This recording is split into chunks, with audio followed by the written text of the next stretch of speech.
Hi, I'm Nate. So I have to talk about two experiments here, so I may not actually be able to do full credit to the NOVA analysis. So outline MINOS, then NOVA, Detector, Spectra, selecting quasielastic and non-quasielastic, fit procedure, and systematics, and similar outline for NOVA. So MINOS CCQE analysis. So the MINOS detector is a scintillator iron spectrometer and calorimeter. It's about 1 kilometer from the NuMI target. Fiducial volume, the full detector mass is 0.98 kilotons, and it's 0.03 kiloton fiducial. 282 2.5 centimeters thick steel plates, so about 1 inch thick, and fully magnetized, so you can get muon momentum from both range and curvature.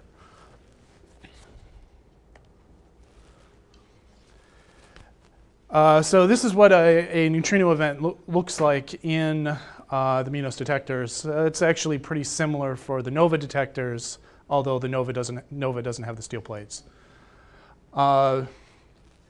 The MINOS analysis split into two stages. First, you pick out charge current events, and this is an example of a charge current event in MINOS. Notice the nice curve of the muon. And then an effort is made to select quasielastic events, which I'll get to a little later. This is the NuMI spectra for MINOS. We have a tuning procedure that this tuning procedure uses some cross-section nuisance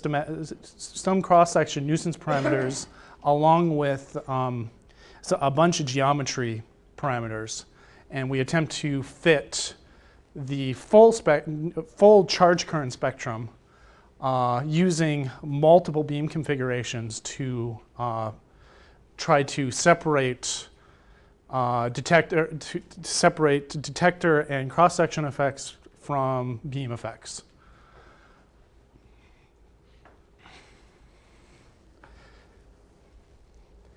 And so yeah, okay, so yeah, we have nuisance parameters for these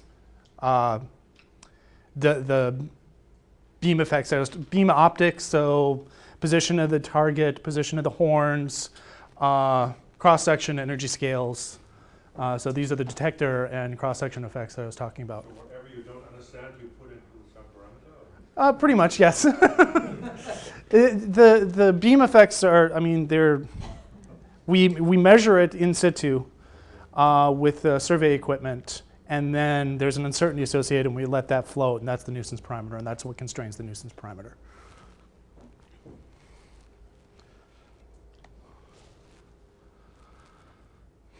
So this flux tuning procedure has worked really well, and primarily what it does is it tunes the high energy tail. I should add that because the quasielastic analysis uses only momentum from range, so it's fully contained muon tracks, that most of this tail is chopped off for the quasielastic analysis. So we use many different ways to calculate the neutrino kinematics. For the sideband sample where we have more hadronic energy, we use this series of calculations. And then for the quasielastic sample, we use the standard quasielastic calculations. We can reconstruct everything involving the muon, but for the hadron shower, we just get a glob of energy.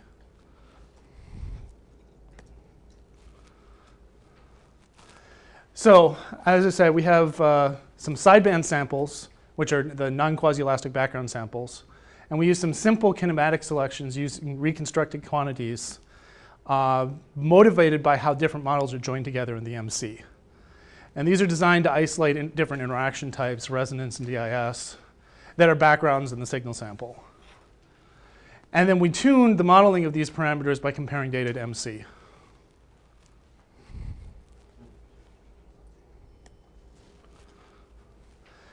So our sideband samples. We have a very large range of Bjorken X and reconstructed Q squared in MINOS. And we've broken up these regions into various regions that are dominated by different interaction types.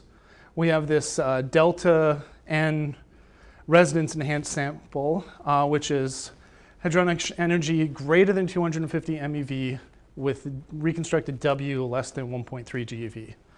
And that's motivated by the way NuGen and Genie break up the interaction types within the model. And then this resonance to DIS region is where the resonance model is being turned down/off,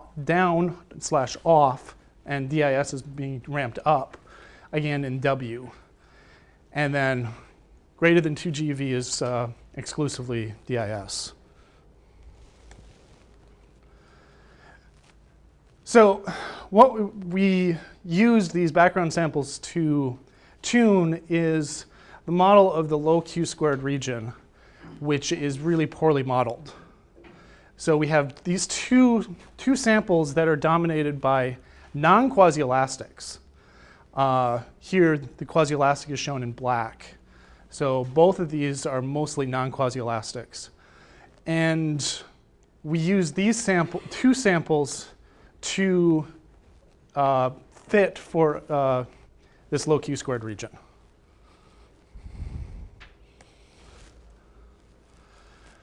So we developed an ad hoc distribution that we tuned in data to match the two distributions. We had a candidate shape that was derived from these sideband samples. We only tune the resonances, and we configured our suppression so that it turns off at 0.6 GeV squared and Q squared, and required that the suppression function is smooth. And in this phase, no other model parameters were tuned. Then we defined a error band that used alternate descriptions of this suppression region. One which required, which was a linear function and turned off much lower, that's this.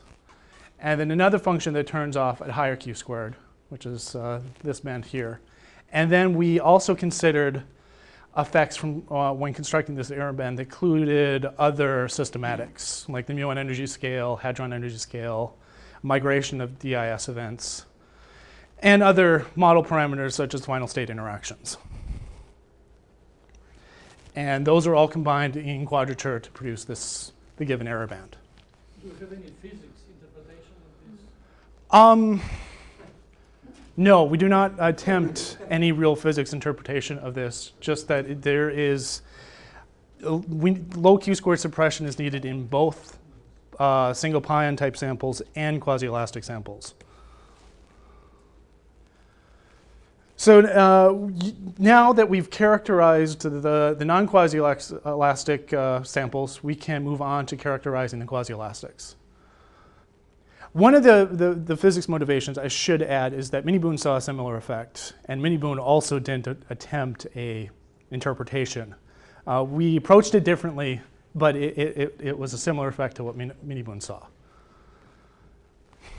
So we select these events, hadronic shower energy less than 225 MeV, and we fit the Q squared distribution. So this is just a shape fit to extract a model parameter. Given these selections, as a function of Q squared, we get the given purity and efficiency. This works out to 44% integrated efficiency and 63% integrated purity.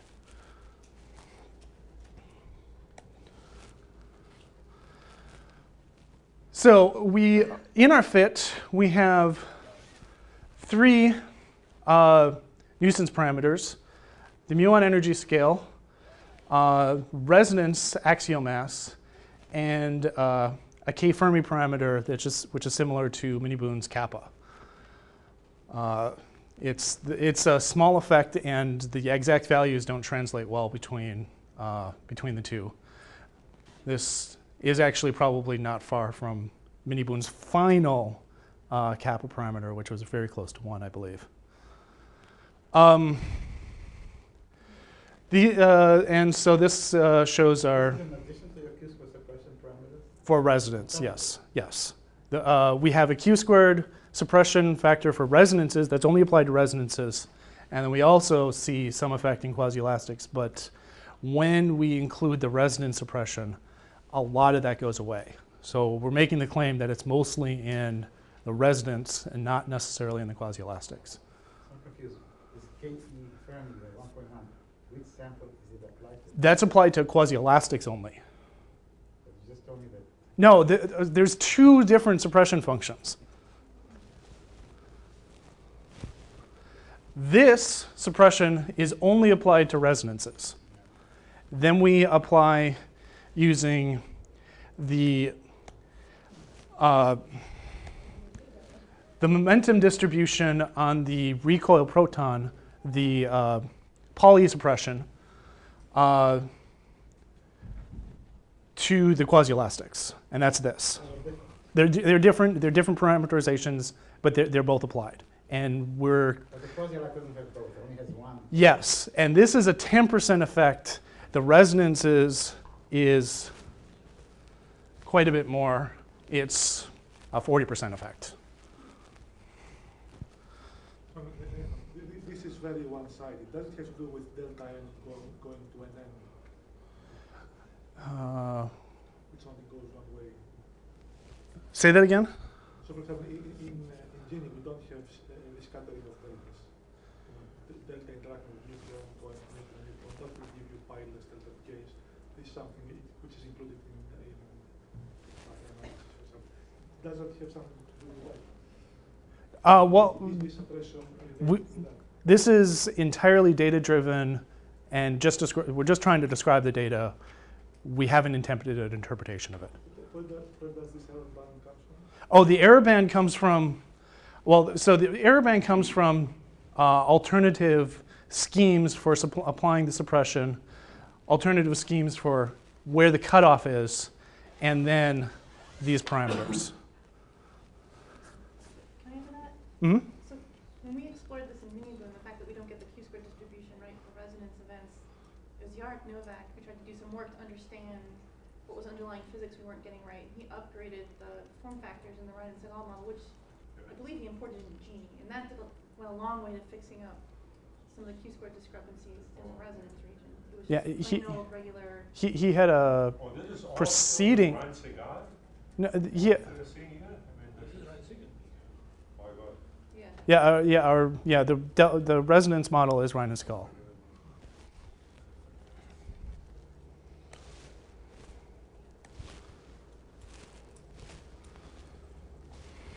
If you were to run with Gini with that in, it might make that look better.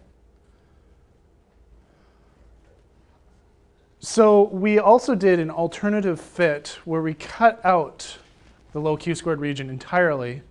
The K-Fermi parameter was not fit in this alternative fit, and we still get results that are consistent in for the axial mass.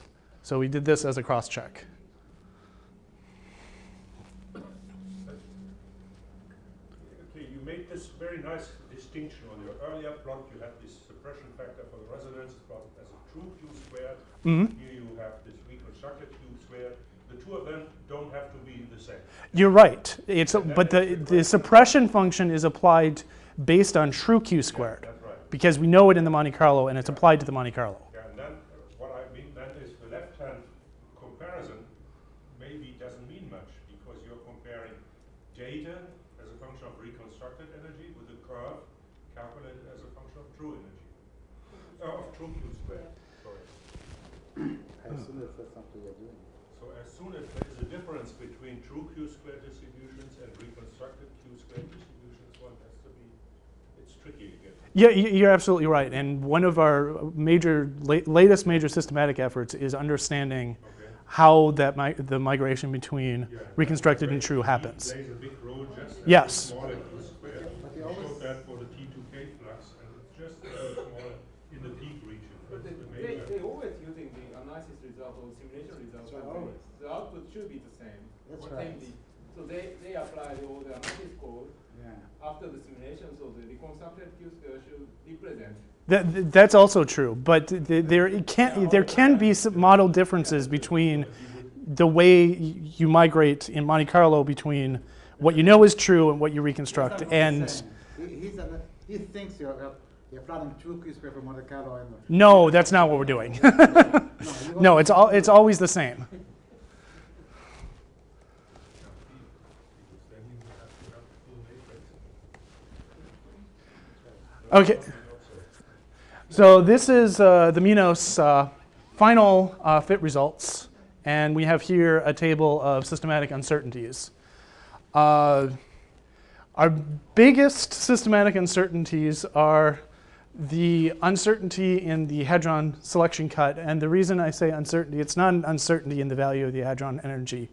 The chosen value is completely arbitrary, so we have to give a large range on that because it's not tuned on not really tuned on anything. It's tuned kind of where we get the best efficiency. So since it's kind of an arbitrary value, we leave a large float for that.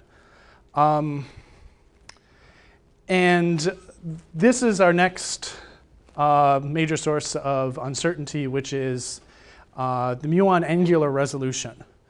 What we've found is that even if you have really good angular resolution, if there is just a small disagreement in what you think your angular resolution is in data versus Monte Carlo, results in very large systematic errors.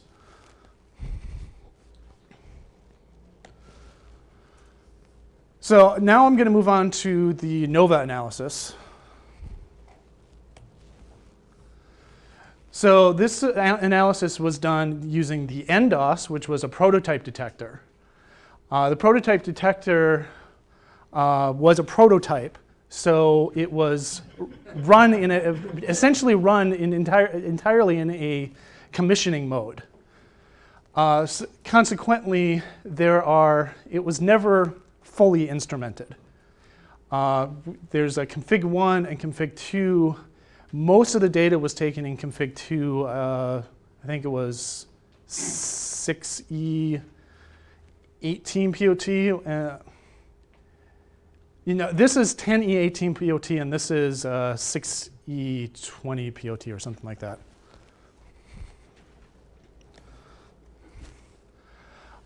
This is the NOvA NDOS spectrum. The quasielastic analysis concentrates mostly on the pi decays. So it's the low energy stuff. So it's a very mini boom-like energy spectrum. We used timing was in part important for selecting NuMI events. Because it's a surface detector and the trigger window is actually rather broad, there was significant cosmic contamination. And so you had to also apply a track cut that cut out vertical-like tracks. Then this event selection used a multivariate analysis. On the top are the 3 parameters that went into it. This is corrected photoelectrons around the vertex that's within 50 centimeters, energy per active plane in the track, and the number of planes transitioned by the event. And on the bottom is data MC comparisons of the parameters. So we have 2 parameters that kind of describe muon-like and one that describes quasielastic-like.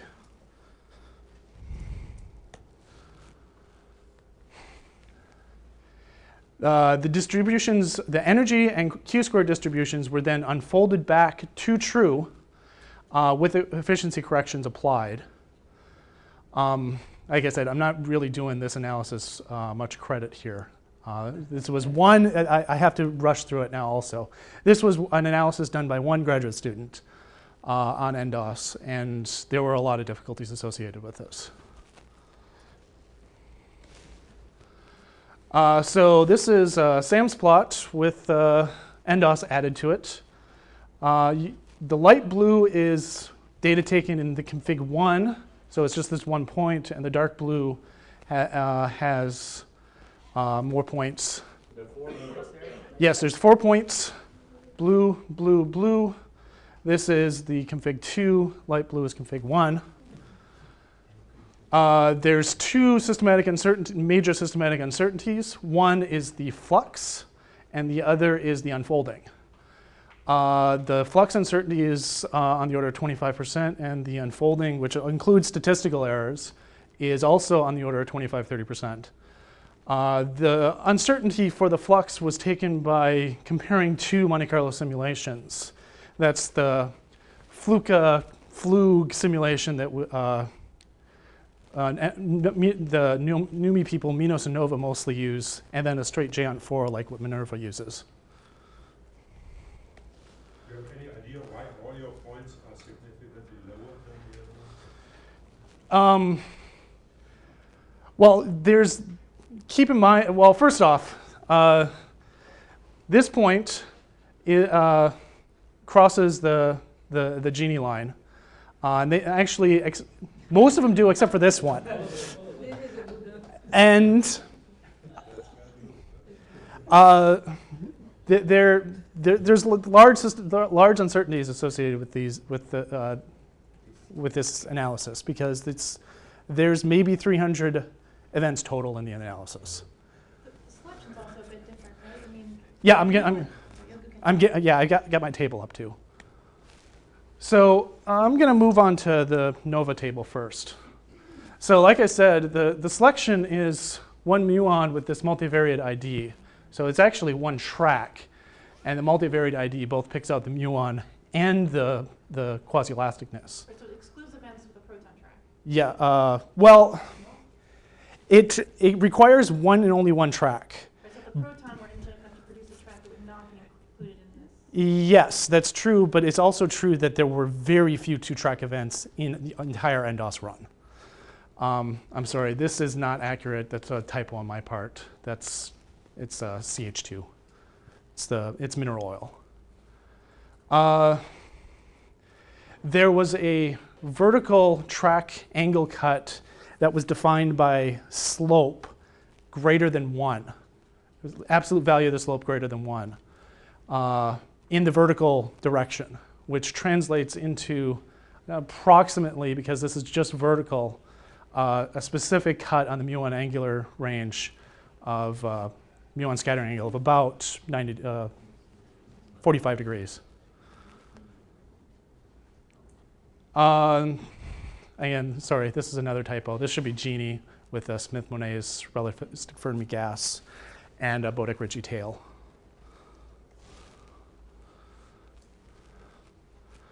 So the MINOS selection was one track. So these two analyses are actually very similar. One track, low energy around the vertex. Iron target, flux range between half a GeV and about 6 GeV. There's no specific cut, but this comes from the requirement that the muon be contained. MINOS actually sees the full scattering angle range of the track, although as you get to higher values, your efficiency goes down. There's probably a very narrow region at very close to 90 degrees where we don't see anything, but everything else we see, and that's due to the geometry of the detector. Because it's the shape measurement, we don't worry so much about the neutrino energy. And this uses NuGen with the Smith-Monet's. Yes, yes. And we use the quasi-elastic calculation for that.